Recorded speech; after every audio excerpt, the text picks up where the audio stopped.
After po ng Mutya and ng mga concerts natin, sobrang happy pa din po ako. Araw-araw po gumigising ako sa umaga. Nagpapasalamat sa Diyos dahil unti-unti po naabot na po natin yung mga pangarap natin sa buhay. And patuloy po niya tayong binibless. Ito nga po, may bago nga po tayong series ngayon. Kaya thank you lang po palagi. Sobrang kinabahan po ako ng concert kasi first time ko po sumayaw sa maraming tao. Hindi naman, second time. First time ko po sa Lubao, nung nagdalin-dali ako. Yung dalin-dali po kasi aral na aral ko na eh. Kasi inaral po talaga namin yan ng medyo matagal kasi kailangan po sa serye natin. Pero yung sinayaw ko po na Say You Love Me ng Alamat, sobrang kinabahan po ako kasi sobrang hirap po niya para sa akin. May mga floors, may mga dolphin dive. So bago po lahat yung sa akin, kaya kabado po ako nung May 1 and 2. Pero binigay ko po yung best ko.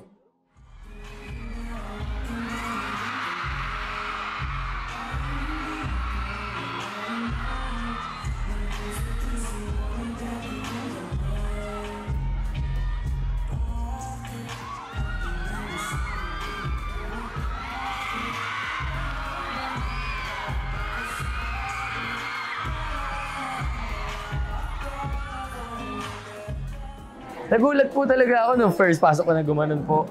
Parang, nakakatuwa po kasi nagugustuhan po nila. Di ba po? Kahit po 2 days lang yung preparation ko doon dahil sobrang pagod at walang tulog, binigay ko po yung best ko. And sobrang happy ko po dahil natuwa po sila dun sa performance natin. Super excited na po ako kasi another Wattpad series. Tapos napakalaki po na ito na binigay sa akin nila boss, yung series na to. Kaya super thankful din po ako. And super excited na po ako sa mga upcoming scenes namin na makakasama ko dito. In-offer po nila boss, pinagkatiwala po nila sa akin, kaya super thankful. Talaga, sobra. Nagulat po ako kasi kakatapos lang ng Mutya, another blessing agad. Sanay po ako na parang after this project, napapahinga po ako ng mga 4 months, 5 months, gano'n.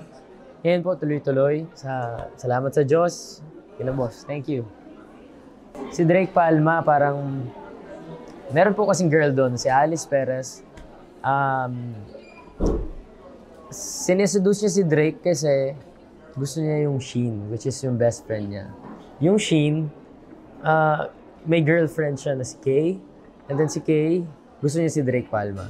So nakipag-iwala yung Kay kay Sheen para makuha si Drake Palma. Eh ako hindi po gusto ni Drake si Kay. And wala po siya masyadong pakisa paligid niya, gano'n, kumbaga. Kaya parang sobrang gustong mapabalik ni Sheen, yung Kay, inutusan po niya yung best friend niya na, which is si Alice Perez, na okay, seduce mo si Drake Palma para mabalik sa akin si Kay. Ganun po siya. Si Drake Palma, kalmado lang siya pero sobrang dami niyang pinagdadaan. Ayan. Magkaiba po kami ni Drake. Kaya medyo may challenge po talaga din. Sobrang magkaiba kasi si Drake, tahimik lang, kalmado lang. Ako po, ang kulit ko. Alam po nila yan na pakulit po tayo. And bagong Robin po yung mapapanood nyo dito. Abangan nyo po. And yung sa Mutya po, malaki po yung difference sa Mutya. Sobrang dami pong bubog na itong karakter na to. And sa season 2 naman po ng Mutya natin, abangan nyo po ang kontrabidang Robin Angeles.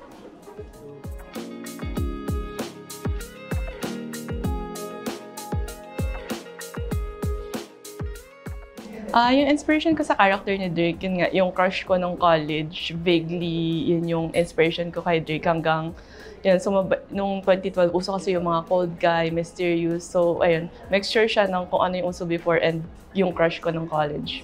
Nung nakita ko yung sinansakan ng Viva Team, yung picture ni Robin, like physically, sabi ko, oh, very Drake.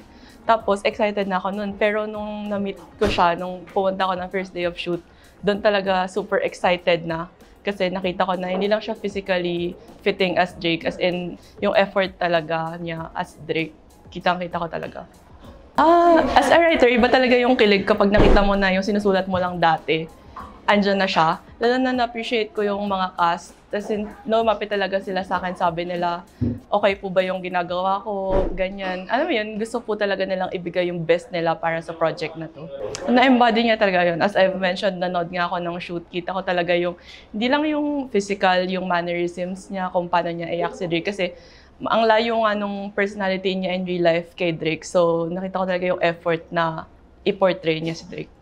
Yung kung ano talaga yung nabasa sa libro, as I've mentioned, very faithful nung Viva's adaptation. So, kung ano yung nabasa niyo sa libro, yun talaga as much as possible yung ginawa nila direct, nung scriptwriter, ng mga artista. So, very close talaga sa Drake na nabasa at minahal ng mga readers.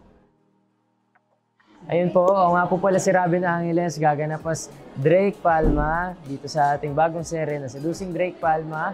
Sana po, suportahan niyo po itong ating bagong serye. Lalabas na po sa Vivo One sa June 15.